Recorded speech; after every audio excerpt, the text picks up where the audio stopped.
So our second speaker this month is Jason Fried. Pretty sure you guys are familiar with him.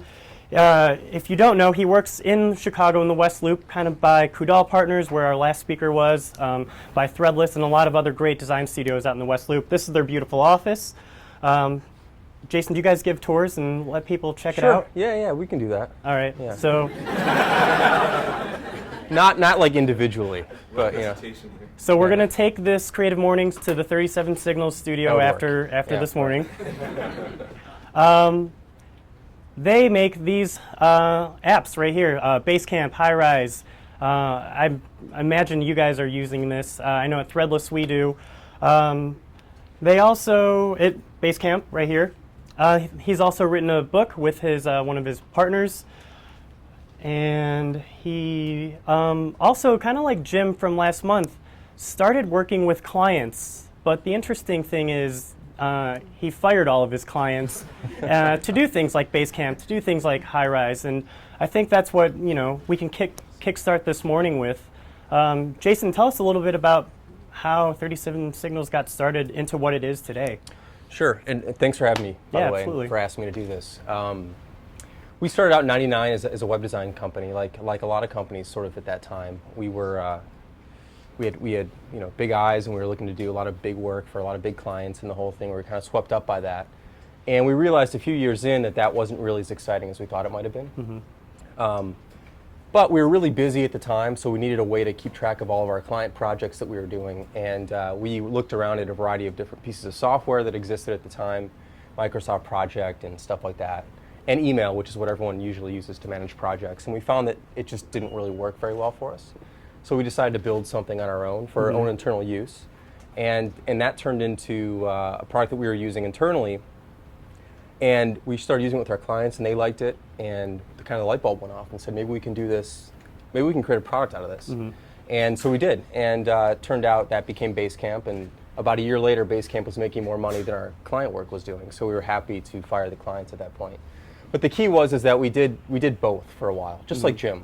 Yeah. You do both for a while and see what happens, and at a certain point, if the scales change, then you can get rid of the clients and just do product work.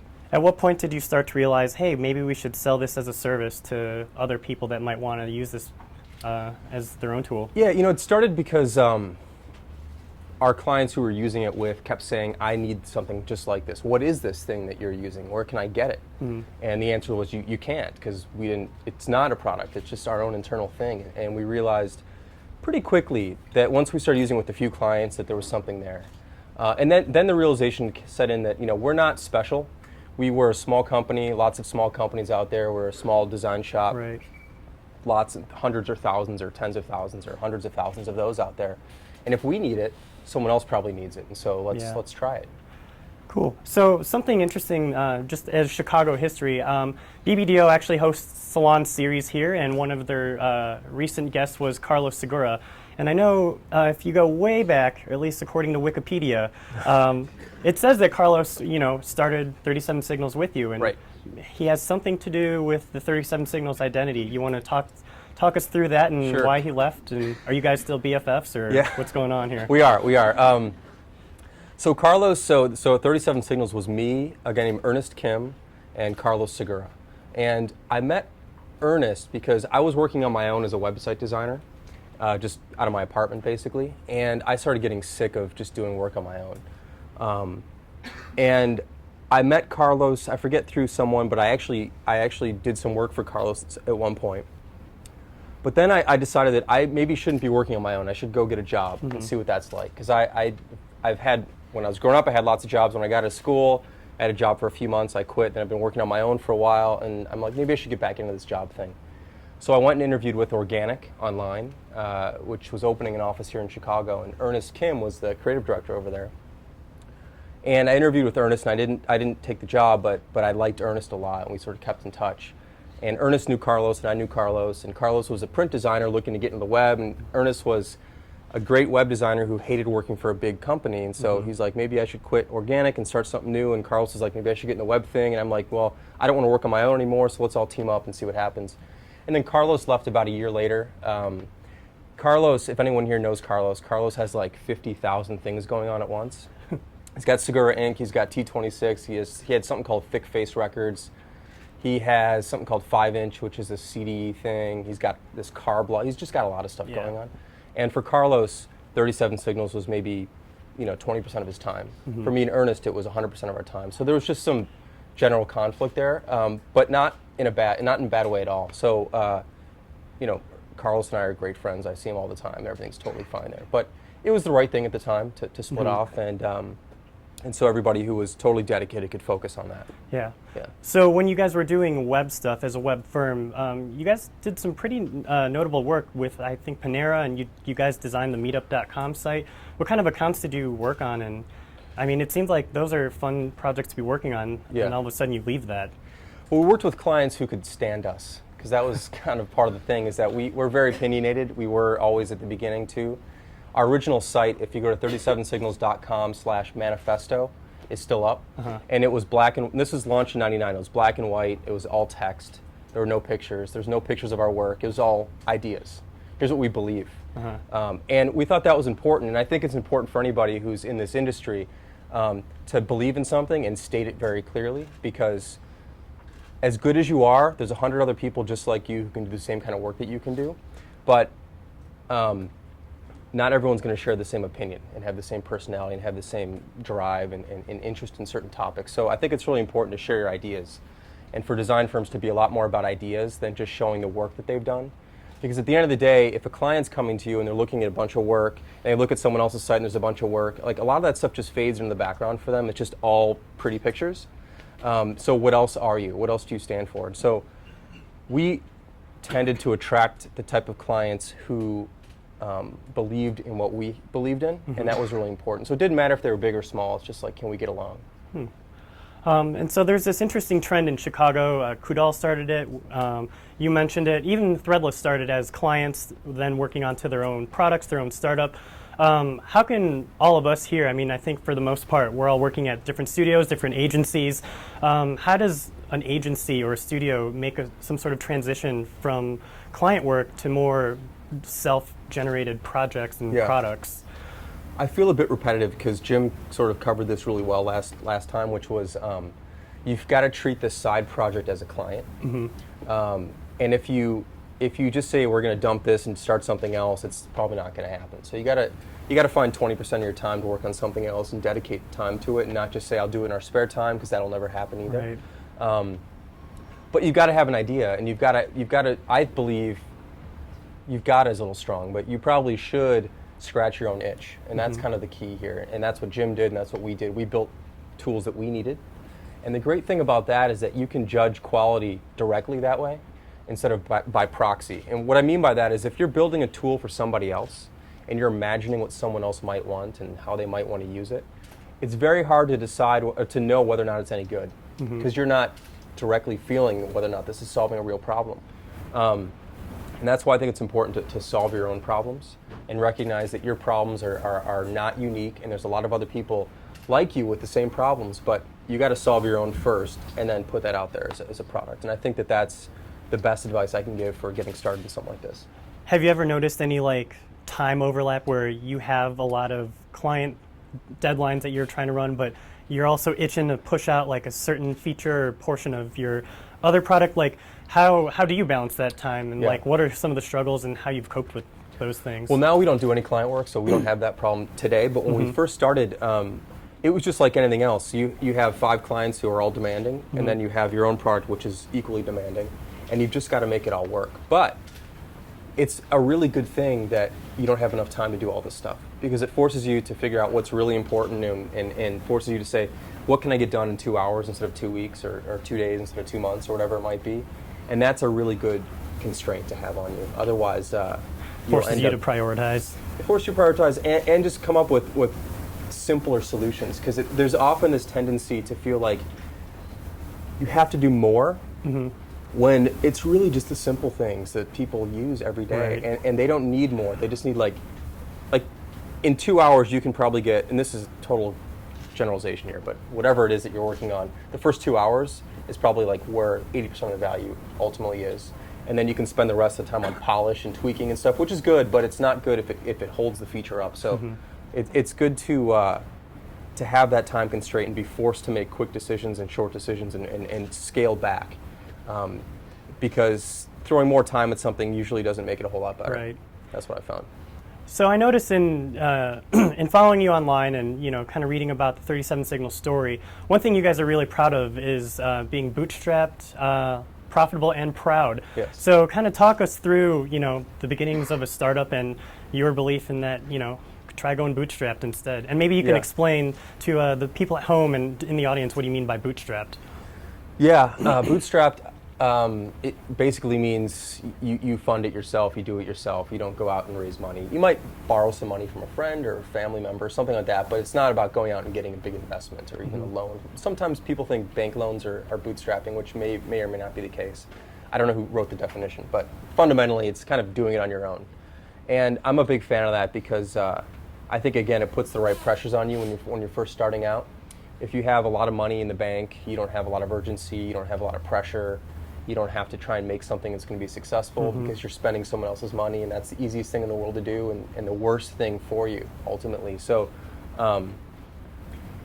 I just am a big fan of trying to figure out yourself up front and seeing what happens. And if it works, then do a little bit more and spend a little bit more time on it. If it doesn't work, you haven't taken other people's money, so now on the line, you're going to sort of fail in obscurity, which is the best way to do it. If you're going to screw up, you're better off not. It's better off when no one knows, obviously.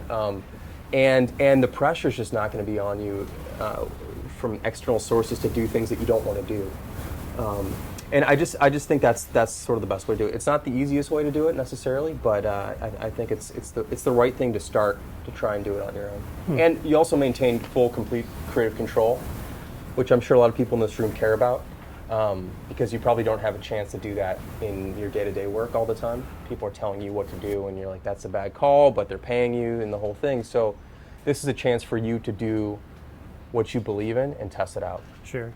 So maybe making the jump to starting your own company could be a little scary at first, but maybe as someone who wants to get into it, maybe they want to work for 37 Signals or they want to work for a startup. And you've had some really interesting hires, and what's more interesting is the story on how they got hired. And you had once shared with me that you think you should make something for yourself, and that's like really important to you guys and a lot of other companies too. Can you kind of share with us the value of why you think you prefer seeing self-generated, self-initiated projects? Yeah. A big part of when we hire people, we look at what they've done. And we don't really necessarily look at what they've done for clients, because that's not really a great representation necessarily of what they're capable of. We tend to look at what they've done for themselves in their spare time for fun, because that shows, like, when you can do whatever you want, what would you do, and would you do anything? Or is this just a job for you? Is it part of your life, or is it just a job? So whenever we hire designers, we always sort of favor people who put together like a mini site, for example, about why they want this job and what matters to them, or maybe they'll redesign one of our pages and show it as their application instead of just sending a resume in, things like that. And I find that shows drive, it shows creativity, it shows an interest in this job and not just any job. And that's the thing, I think, for anyone here who's looking for work, if you're looking to change a job, or you're out of school, whatever it is, you've got to show this potential employer that you want that job and not just a job. I cannot stress enough how important that is, at least at our company. I think in most companies. Show people that you really care about this company and this job, and do your research and spell things correctly. All the little basics. It's unbelievable how often we get resumes from people who just misspell the most basic things, and the grammar's bad and everything, or grammar's poor, maybe I should say. I don't know how that goes. But anyway, I'm not applying for jobs, so I don't have to worry about this stuff. But really, the key is make an effort and pay attention to the details. That stuff absolutely matters. Cool. Yeah, really does. Well, those are my questions for you. Let's turn it over to the audience. Who's got questions for Jason? Yeah. Can you talk a little Yes. sort of fostered, and maybe some advice for like other companies to kind of build on that. I think there's a lot of interest, but at least in my sort of freelance solo experience, I'm not seeing a lot of that being implemented. Sure. So I don't know, maybe it's just new. Sure. But yeah. Yep. So the question is, can you explain a little bit more about fostering a workplace culture, and maybe specifically similar to 37 Signals, and how do you start that? Yeah. Our office is different than most in that we sort of, first of all, I should step back. So we have a remotely distributed company. So we have 10 people in Chicago and then 18 people in 18 other cities around the U.S. and around the world. So we're split between a sort of a home base and a remote workforce. And my general feeling is that you should hire the best people in the world that you can, not just the people who you can find locally. I do think local's great, but it shouldn't be the defining factor about who you hire, I don't believe. So that's the first thing. As far as sort of the office environment goes, we treat our office like a library. I think that what I mean by that is it's quiet, very, very quiet. It's interesting to me that the places where people are supposed to learn things, like a library or a school, classroom, they're always quiet. And then you go to an office, and it's chaotic and loud, and there's phones ringing, and people running by, and people calling your name and the whole thing. There's a lot of interruptions in the modern office, and I think that that's really a killer for creativity. It's in a bad way. It's bad. It kills creativity when you're constantly being interrupted by people. So what we do is we have a culture of quiet, and we talk sort of amongst ourselves all day long, but in a chat room, in our Campfire product, but it doesn't matter what product you use. And what's cool about that is that I can put that away if I want to work on something. You can't put it away in sort of a physical environment where someone's going to call your name. Like you can't sort of ignore that, but I can quit the app when I don't want to be bothered. And so our culture is one where if somebody doesn't respond to you, it's not because they're ignoring you, it's because they're busy. And they're working on something that's more important than the question you have for them. And this is the thing that I think is really important about interruption, is that interruption is incredibly arrogant. When you interrupt somebody, you're telling them that whatever they're doing is less important than the question you have to ask them. And in most cases, I'd say actually in almost every case, it is not as important as the work that they're doing.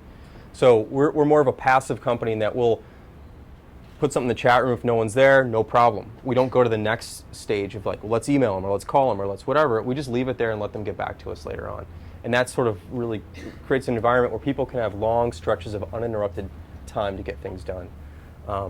And our physical office is built out in a way that we use very acoustically friendly materials, and we have soundproof rooms and a whole bunch of extreme measures to keep things as quiet as possible. And that doesn't work for everybody, but that's sort of how we do it. Does that answer your question to a certain degree? Yeah. Okay. Do you have any ideas or suggestions for other people to decide if they maybe can't necessarily modify their work environment? Sure. Or subtle ways that they can kind of direct that a little bit better? Something I talk about is this idea of No Talk Thursdays, which is basically, there's the whole casual Fridays thing. I don't even know if people do that anymore, but there's always been these days set aside for things. A great thing to try is No Talk Thursdays, or whatever day it would be.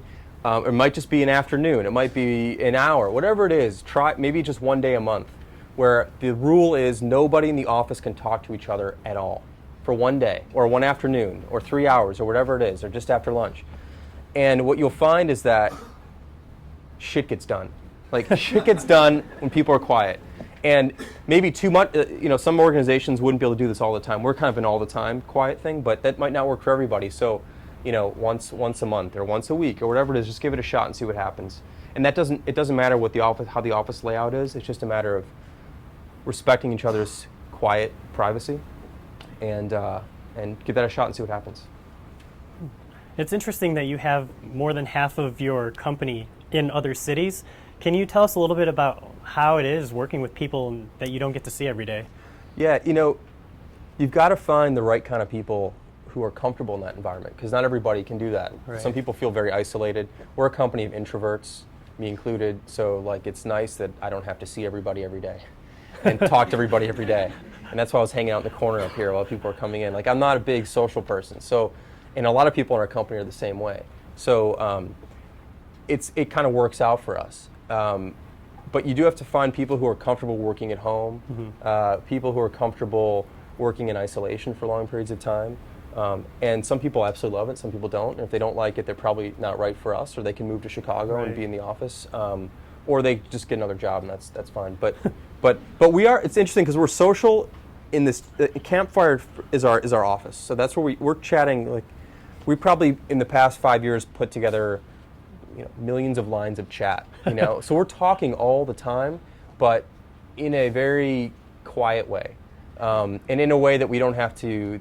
We don't have to interrupt each other, and it does work. But it's important, though, if you do hire people remotely, that they're comfortable working on their own. And if they haven't had that experience before, we probably wouldn't hire them. We'd prefer if they had that experience and they enjoy it first to do that. Yeah. How often do you guys get side railed with like internet videos being pasted into the Basecamp and like all the time. Cat pictures? All the time. Lots of cat pictures. And it's cool because it's totally fine. And that stuff's going on either behind the scenes or in front of the scenes. So it doesn't even matter. But that happens. That happens. And we have all these little things in Campfire, these like little hidden things. If you go /play crickets, it'll make a crickets noise, and like /play little Easter eggs in Basecamp. Yeah, little Easter eggs. So we always like mess around with that and stuff and have fun there. But and by the way, we do get together 3 to 4 times a year. The whole company comes in town into Chicago, and we all hang out for a week together. And we also bring people in occasionally for a few days here and there separately. So there's a lot of there's not a lot, but there's enough face-to-face that it's actually meaningful and special. Just like if you haven't seen a friend in a long time or something, you get together and oh wow, we can reminisce over old times or whatever. That's kind of how it is at our company. So we get together a few times a year, and that's enough for everyone to get to know each other, know who they are, and then they go back and don't have to look at each other for a while. Any questions back there? Yeah. Recently, one of your employees left 37 Signals to start her own customer service business. And correct me if I'm wrong, part of the explanation of that was that you have a growing horizontally hierarchy within your business. A lot of us are familiar with growing up that corporate ladder is the next stage, the next stage, the next stage. Is that something you're comfortable talking about as far Sure. as not the business growing? Sure. Not growing upward, but growing, wanting the best person you can have for that position. So the question is, can you explain a bit about how some of your employees are leaving to start their own thing, and perhaps an explanation of that is 37 Signals' business model is growing horizontally as opposed to one that employees can climb a corporate ladder. Right. How do you respond? Yeah. By the way, I'm happy to talk about anything. So anyone can ask me any question they want. Here's the thing. I don't like the traditional model where someone gets really good at something and then the company promotes them away from what they're really good at. I don't understand that. That's how like most corporations work. Like you get really good at design, then you become a creative director, which means you don't design anymore. What? Well, how is that good for anybody? And what makes somebody automatically a good manager? Because they're good at something, then they're a good manager of people? Those things don't line up for me. So what we try and do at 37 Signals is if someone's really good, we want them to keep doing that job. And we want them to get better at that job. And they probably want to get better at that job. If they want to be promoted to a managerial position, we're probably not the right company for them. And that's entirely fine. In that particular case, she left and started her own company. We helped her. We promoted her, spread the word, and the whole thing. And that's totally fine, and we're happy to do that because I want people to be happy doing what they do. And if they're not happy, if they want to manage or start something, then that's what they should absolutely do, and we would support them every way we could. But I feel like it's just better for people. I like the idea of the craftsman sort of model, which is you have a great furniture maker, and they can be a great furniture maker for 30 years. They can get better and better and better and better and better. Instead of being a great furniture maker and then being pulled away from that and being a great manager of other furniture makers when they didn't want to be a manager in the first place. So I'm just not a big fan of the whole managerial thing and the ladder and the climbing up thing. I'd prefer people to get better horizontally. So if you're really good at HTML and CSS, maybe you should learn some video stuff too if you want to expand your creative horizons. Or maybe you should become a better graphic designer instead of a UI, sort of app designer. So what else can you do in your own realm that you can get better at instead of moving away from the thing that you love to do every day? Touche, good sir. Yes. Touche. And so here's the thing though. So we're very flat. And I don't know, people ask, well, that's scale. That's always the next question. Is that scale if you have 100 people? I don't give a fuck because we don't have 100 people. If we do have 100 people, we'll figure that out. Like, we're 28 now. Like, maybe it doesn't work at 35 anymore. Maybe we do have to have some structure. I don't know. But I'm not so worried about what may or may not happen. Like, you got to be worried about now. What is now like? I think a lot of companies are obsessed with, like, what might happen if this, who gives a shit? Because you got to make sure today is good.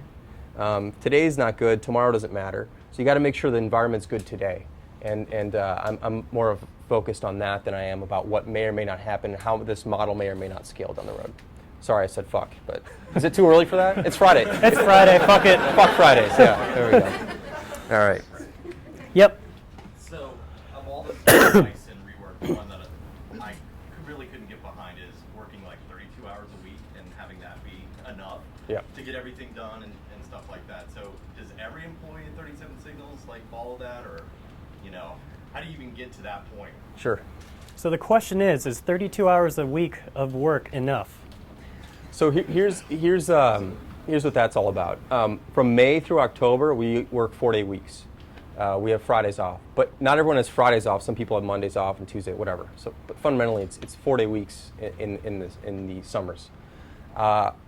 We used to do that all year round, and we found that in the winters, since half the company is here, and then there's a lot of other people in other cold weather cities, like there's not much to do anyway. So people ended up just working. So we said, okay, May through October, 4-day weeks, which means everyone gets a 3-day weekend, which means everyone comes back rested on Monday and excited to work. And we've also found, you know, we haven't measured this religiously or anything like that, but we found that just about the same amount of work gets done in 4 days and usually gets done in 5 days because we don't waste time. We don't have meetings. We don't have a lot of talking. We're working. So we don't communicate by theorizing. We're actually building stuff. So if someone has a problem with something, a UI thing, we don't talk about it. We say, go make the better thing, and then let's talk about it. So when you have fewer hours in the week, you tend to squeeze out the stuff that doesn't matter as much, and you end up focusing on the things that do. And so we found that 32, you know, we don't count hours, but 4 days a week is just fine. Plus, people are happier. And when people are happier, they're going to do better work. People are rested, they're going to do better work. So while we might have fewer hours, I feel like we have more productive hours and sort of slightly happier hours. Is it enough to get things done? That all depends on what you're doing and what you decide enough is. It's very easy to spend more time on things than you need to. So when you have fewer hours, you figure out what's really important and you can scale stuff back. I would much prefer to reduce scope than to throw more hours at something. So if the alternative is, do we throw more hours at it or make it simpler, I'd rather make it simpler. And we found that for the most part, that works really well for us. Thank you. Sure. Since you guys are your own client, how do you guys establish deadlines? Because couldn't you say, we'll just finish it tomorrow? Yeah. Then tomorrow comes, and then you could say, we'll finish it on Monday. Yeah. How do you avoid that? That kind of you can't really avoid that entirely. I mean, you can if you're incredibly disciplined about it. We don't really have deadlines in that way. We've tried deadlines. We've tried a variety of things, but deadlines really aren't real. You know, they're kind of these imagined things, unless you have like a drop, like there's a conference coming up, or like this. Yeah. I had to be here today, so like that's a deadline. I'm so sorry. So I love being here, but like you made this thing, like you had to get this done because there was an event. But that doesn't really happen very often for us. So what we tend to do is we tend to work in a few weeks sort of iterations. And then, like, we decide at that point, like, is it worth doing more, or is this good enough? But it's not really like by Friday we need to get this done. We used to do that. We used to have these. We're trying new things all the time with how we work. So, if I was ever to come back and do something again like this, next year I could totally tell you that we're doing something different. We mess around. We're just changing stuff up again next week. But what we've done, we used to work on 2-month shifts, where 4 people or 3 people work together for 2 months, and when the 2 months are up, the teams would scramble and people would get together for another 2 months. Then we started doing 3 months. Then we started doing 2 weeks, and we've just sort of settled on, let's be reasonable, and like we all get sick of working on long projects anyway. So, because no one likes to work on long projects, like people like to launch stuff. So we just sort of naturally get tired of what we're working on, and that's a good deadline for us. Like when we get sort of sick of it or it's going on too long, let's just like, okay, let's get this done in 2 days now and let's move on. That's kind of how we do it. Okay, so let me get this straight. You guys work 32 hours. Roughly, yeah. You launch stuff when you're tired of working on it. Right. You work with people you don't have to see every day. Right, yeah. It's not a bad gig. Yeah. Well, we have to be very disciplined to be able to pull that off, and we don't do it right all the time. Like, it would probably be better if we had some more in-person time here and there. It'd probably be better if we were a bit more disciplined about our release schedules. So we do not have it all figured out. We're figuring it out as we go, and this is sort of where we've currently settled. Like, this seems like a really comfortable thing where everyone's pretty happy, right. And we seem to be getting good work done and working on some cool new stuff, and so it works for us right now. But again, things change. Like when we were 10, it was a little bit different. Now we're 28, it's a little bit different. If we grow a bit more, it might be different again. We'll just keep figuring it out. I don't feel like decisions are permanent. They should be temporary. You should figure out what's working for you and do something else if it's not working. Yeah. Speaking of decisions that might change, can you think of an example of a time when you had an idea that, like for the present, and then you decided later that it wasn't right, and that you would actually want to take it back? So the question is, tell us about an idea you had in the present and how you might have changed it or scaled it or modified your work because it changed. Yeah. That happens a lot. We build things, we think it's good, and it turns out not to be good, or it turns out to be a hassle. So our business is sort of based around eliminating hassles for ourselves. And one of the things we did was once we launched this affiliate program. And the first affiliate program we ever launched was purely about so if someone referred Basecamp or Highrise to somebody, they'd get like $5 in credit on their account. And that was fine. That worked all right, but it didn't work out as well as we wanted it to. So we launched this new thing where we would pay 50% cash. Like someone gets someone to sign up for $50 a month, they would get $25 credit or cash, and then they'd get like 5%, I forget the details, but 5% of every future month or whatever. That sounded like a really good incentive, and it was great, and it was great, but the way we built it, it became a very manual process, which became a big hassle. Like this payments system wasn't automated. So we got this email every month, and we had to go through and go to PayPal and like do all this manual work, and it became a real hassle. So what we thought was a very simple idea that we built quickly turned out to be something we should have engineered a bit more to make it more automated. And at the end of the day, it became a hassle, so we just killed it and just said that doesn't work anymore.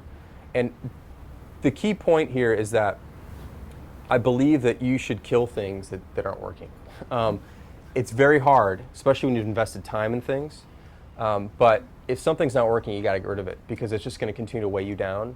And for us, like some people were upset who were part of the program and everything, but at the end of the day, like they're upset for a week and then it kind of goes away.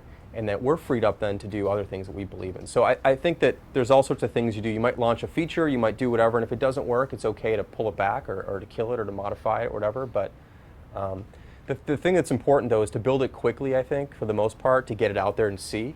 Because you can spend months, if you spend months and months on something and it doesn't work, that's a problem. If you spend days or weeks on something and it doesn't work, not as big of a deal. So I think that's the key lesson is get things out there quickly, and then you can figure out if they're working or not. And then if they don't work, there's not as much pride built up in convincing yourself that it's still good when it isn't. And that's what happens is that if you have a lot of momentum behind something, it's very hard to kill it. And momentum is time and people and the resources, so just eliminate that stuff as much as you can, then you can kill something that's not working. Yep. We're going to do a question over there. Yep. Mm-hmm. So I work at like a large company, and they basically do everything the exact opposite of pre-work most of the time. Sure. So I'm wondering, do you think that it's possible to foster your type of, workflow in a large company, or should I just be happy that I do it myself and hope that works? So is it possible to foster the ideas in rework in larger corporations? And how can a larger corporation get started on doing some of those ideas you guys have? Yeah, I don't have a lot of experience with that, but there are examples of companies doing bigger companies doing very interesting things. I don't think that it's realistic to drop a book like Rework on someone's desk and say, like, this is how we have to run our business now. But what you can do is you can try and work some of those things in your own little corner of the business or the projects you're working on. And people are always motivated and influenced by results. So if you, for example, can produce things in 2 weeks that the rest of the company would take 2 months to do, or in the traditional thing, and you start showing these results, like, we got this done in 2 weeks, people are like, how in the hell did you do that? Well, we did it this way. We didn't worry about this, and we didn't worry about that, and we made it really simple. People start to pay attention, and so slowly over time you might be able to have more influence over the whole company. But it's unrealistic to think that a big company is just going to drop what they're doing, because it may not work, and no one's going to do that. It's not going to happen. So you have to chip off small little pieces one at a time and show that this sort of stuff can work. Or you can get a new job if you don't like that environment, or if you like that environment, you can stay there. Some people love that environment, and there's nothing at all wrong with that environment. It's just a different way of doing things. But really, pick a few small battles, show what you can do your own way. Say, we didn't ever meet about this. We just built the damn thing, and it took 2 weeks, and like, wow, we're done, and we launched it, while this other team is still in meetings after 2 weeks, and they haven't started a line of code or something. I don't know what it is that you do, but let's just say it was code or whatever, and you're done, and they're not. That's gonna leave a lasting impression on somebody, and if you can keep doing that, people start paying attention, and things might start to change a bit. How do you say no? You talk about killing existing things. Yeah. Let's say internally you guys generate tons of ideas, customers send you ideas. How do you curate those, and how do you stay true to your vision? So Jason, how do you say no to things? No is like a really short and easy word to say, luckily. The way we do it on a variety of levels, and the primary level is we've kept our company incredibly small, although 28's way bigger than I ever thought it would get, but overall it's a very small company, so we simply can't do everything. So it becomes very easy to say no. The other thing is that saying yes means you have to do something. You have to work, and work is hard, and work means you can't do other things too, because we're small, so we only have a few people to work on things. So if you decide to say yes to this, that means you're saying no to everything else. So when you say yes, you are saying no. We just prefer to be direct and say no to the actual one thing, and then take each thing on an individual case-by-case basis. Because I just think that people don't get that when you say yes, you're saying no to dozens of things instantly. I'd rather say no to and evaluate each thing as it comes up and decide what to do. And no doesn't mean no always. It means no right now. Sometimes no means come back with a simpler version of it, and that might be a yes. Sometimes no means that's actually a really interesting idea. We don't think that that's the right way to do it, but there's another version of it. It just takes discipline, and you have to get used to saying it. But I think the thing is, it's incredibly liberating. And the earlier on you say it, the better off you're going to be. Because you don't want to say it after someone's put 3 months into something and then be like, no, this doesn't work. If you're saying no 3 months in, you're way too late. You got to say it right at the beginning and force things to prove that they're going to be a good idea to do. But I think the key insight though is really that no is no to one thing. Yes is no to a lot of things. And I think it's better to say no to one thing at a time. Cool. We have time for a couple more. Yep. I'm kind of curious about your personal productivity habits and tips around that. You talk about working a short week, but I also hear like you and Gary Vee talk about hustle and stuff like that. And personally, for yourself, I'm curious like what your work habits are. Any like to-do lists kind of thing that you maintain, or how do you juggle everything? So Jason, what's your productivity like? How do you work?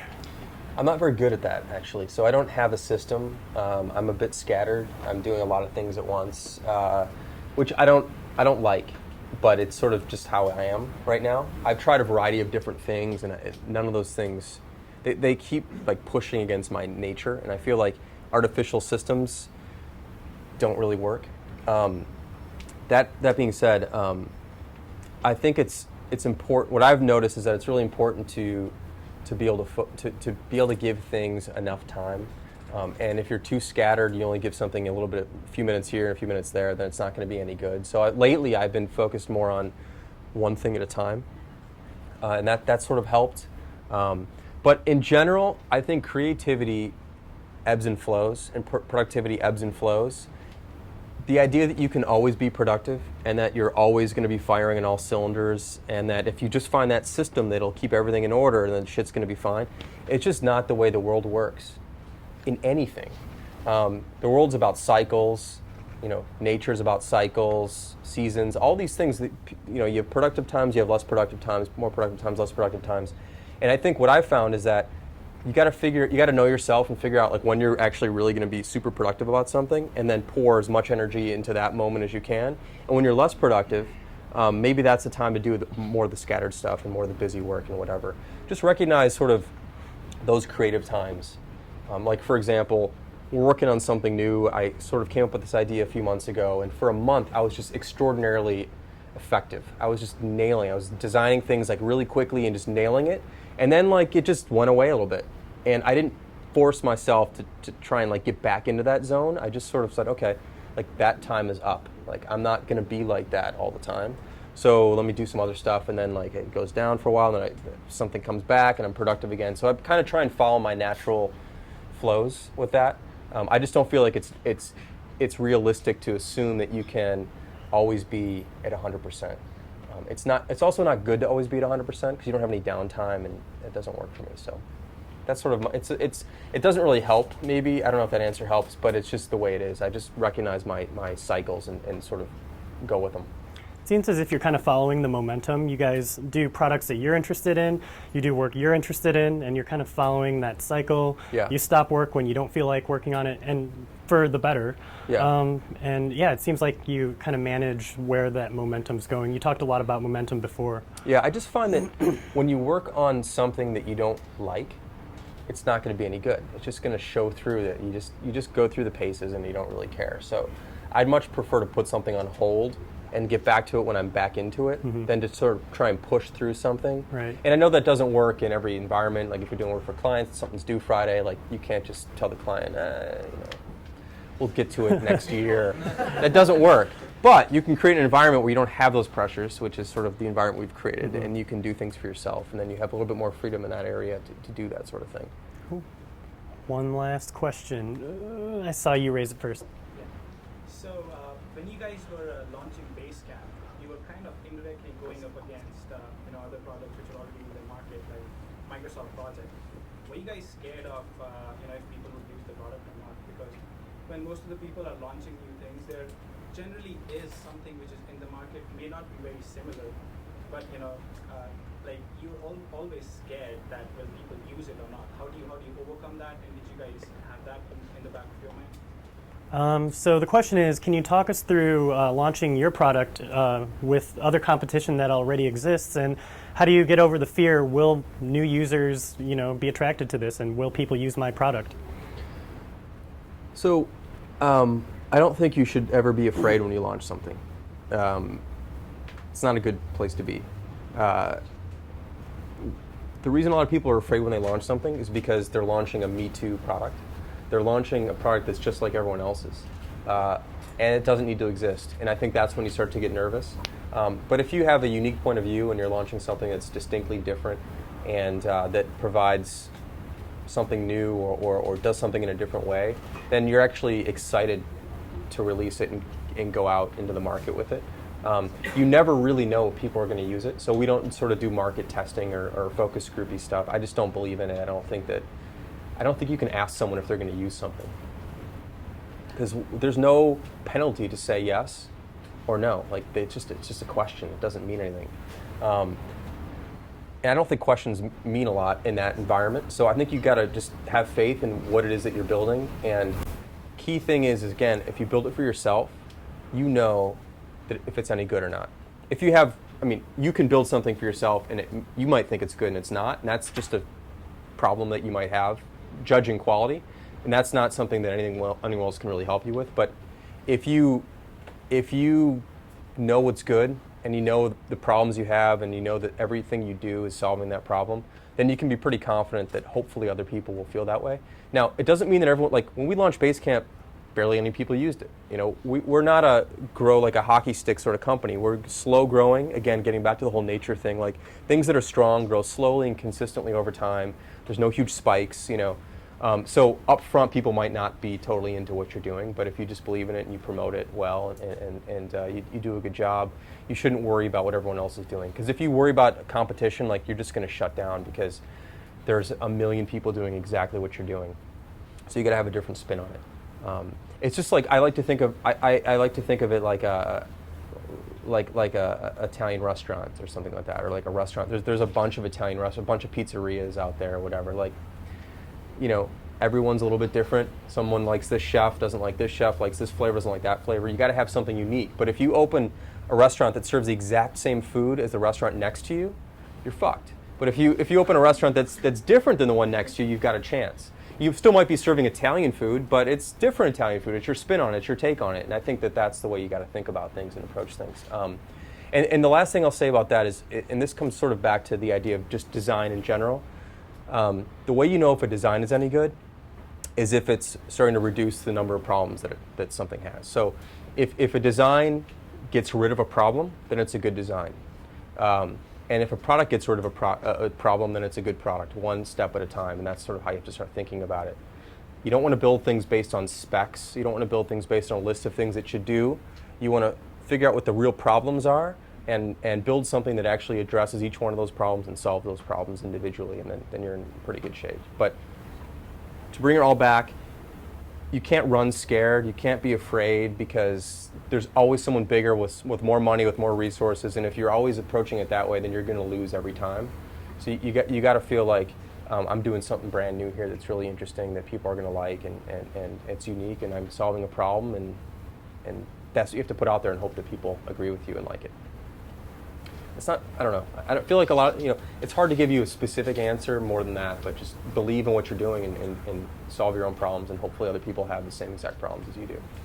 Well, I guess to make it more broad, as our final question for you, what's one thing that everyone here in this room can do today to walk away with? What's like one takeaway that you think you wish to see in more people's work environments? Since today's Friday, just ditch work. I think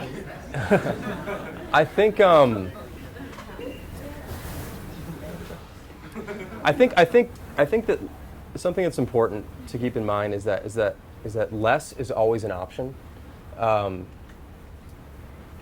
It seems that when you're having a problem or you're building something, you always just think like, if it did more, it would be better. If it did, I just think the opposite is usually true. If it did less, and the great thing about less is that it's hard to get anything right. First of all, getting something right and doing it well is hard. If you have to do 100 things well, incredibly hard. 90 things well, a little bit easier. 80, like you keep going down the line, and when you're in a point where you only have to focus on a few things, you can do those things extraordinarily well. Mm-hmm. And the natural tendency is for people to try and do more than they need to. And so if everyone else is doing more than they need to, and you're able just to focus on a few things and do those things really well, you have a really good chance of making it an impression, I think. So whatever it is that you're doing, just think about, what would this look like if it did less? What would this design be like if it had one fewer color? What would this feature look like if it did one fewer thing? What would this product look like if it had one fewer feature? What would this team look like if it had one fewer person, or one less person, or whatever the proper grammar thing is to say? Grammar thing? That's bad too. What would this company look like if we had one fewer product? Like, just keep thinking about that. It doesn't mean you always have to do that, but just keep that in mind, that is an option. Mm-hmm. Less is an option, and I just don't think enough people are thinking that less is an option. They think that like there's a baseline, you always got to be doing more. So, and the answer won't be that less is always better in those cases. But just keep thinking about that, thinking that way, and I think you'll be in a really good spot. Cool, thanks. Cool. So how can everyone else follow up with you, reach you? What's the best way to do that? Sure. So Twitter, Jason Fried, Fried. You can hit me up there. You can email me, jason@37signals.com. You can give me money and I'll just listen to you. That'll be fun. I don't know, like events like this, I'm trying to do more stuff in Chicago. Yeah. we're probably going to start doing, we have a theater at our office. We built a theater, it seats 37 people, of course. And we're going to start doing more events in Chicago. So if you follow me on Twitter, and like we'll announce events there and stuff, if people are more interested in this. And also you can check out our book, Rework. Here's the thing about Rework. You can read it in like 2 hours. We wrote it because like I don't like to read long books, and I read about half of every business book and I just throw it out because it's too long and it's repetitive. So we tried to make a book that you can actually get through in a couple hours and be done with it. And there's drawings in it, which is fun. And that's another way just to get a feel for the sort of things that we believe in, we think are good. And that's about it. So hopefully that's enough. Well, thanks, Jason. Let's give it a round of applause for Jason. Thanks for having me.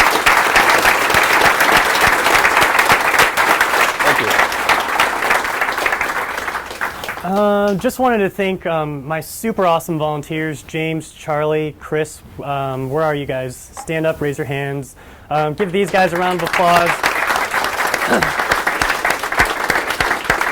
Again, to Energy, BBDO, Creative Go Round, let's give them a round of applause.